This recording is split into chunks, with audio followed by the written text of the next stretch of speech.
Willie Weiss and Jimmy Obertop, these guys coming in certainly could reference, where this was helpful in the past. And I can't say enough to, how everyone was just bought in from the start. Because as coaches, we, culture is something that happens over a long period of time. We're building our program culture right now, just like we're making steps towards winning a national championship.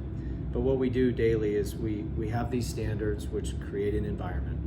And that environment, a training environment, a classroom environment, that environment over time, every day, shapes the culture. And you need those players and the decisions and choices they make every day that shapes that environment, which ultimately builds that culture. So I can't thank them especially enough for upholding those standards every single day. Same for Chufo, giving you an indication of his plans. He's back. Chufo is back. Let's go. How big is that considered with the position that he plays? Huge. But to kind of have that older guy be the cornerstone here in the end. Old veteran, good defender in the middle. You talk about an up the middle defense. Jacob Jarrell at catcher, Chufo and Purify up the middle, Cam Canarella in center. I mean, we just feel so good about our up the middle defense. That's the one thing as the roster construct. Everybody wants to be good defensively up the middle, and we still need to retain some guys, and we still need to go get some guys, and we got a recruiting class that's loaded with freshman talent that will have some draft risk, I'm sure. But we just feel really good about the direction when some of the most important defensive pieces are in place. Some other draft eligible guys like Tristan Smith, Will Taylor. Yeah, I mean we're certainly we're going in with the expectation that Tristan Smith and Will Taylor have put themselves in a position to be selected and will sign. But we also need to be ready to be there, and those would be two massive pieces to get back. And Will Taylor is Clemson through and through. Tristan Smith, Clemson through and through, and if those guys each had another year, I mean that would just be awesome for our program. But at the same time, we'll also be their biggest fans if they move on to professional baseball. We'll be at their major league debuts, and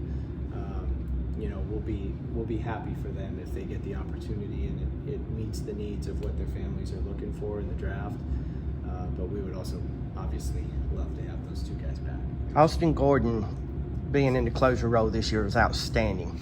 If he decides to come back next year and not go in the draft, how much of a deliberation is it going to be keeping him in that closer role versus possibly considering him being a starter?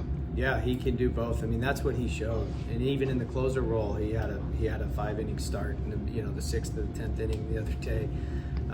He's just so valuable, and he's another guy I'd put in the same bucket with Tristan Smith and Will Taylor. We're expecting he's put himself in a really good spot where he is going to get drafted and signed. But if there was an opportunity to get him back, that's another guy as well that we would just, we would do whatever we could possibly do to get any of those three guys and all of those three guys back. But Austin has huge value. I mean, if you separate his starting numbers last year from his bullpen numbers, he was an All-American as a bullpen piece. His numbers just out of the bullpen, I don't have those numbers right now, but if you just separated them out, it's elite, and he was awesome for us.